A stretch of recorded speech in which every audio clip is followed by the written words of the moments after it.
ఏమైపోయే వాళ్ళమో అంబేద్కరు లేకుంటే, ఏ చీకటి మింగునో తను వెలుగై రాకుంటే, తరాలు మన స్థితి గతులు మారక తల్లడిల్లు కథ సకల జనం, బతుకు అగ్రకుల విషకౌగిటబడి నలిగిపోవు కథ నేటి దినం.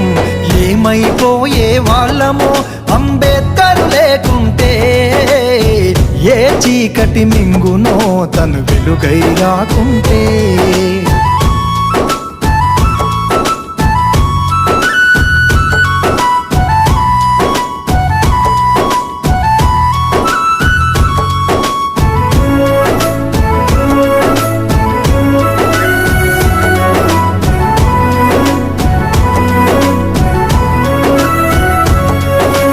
అడుగు అడుగు తను అనుభవించిన బాధను తలచి,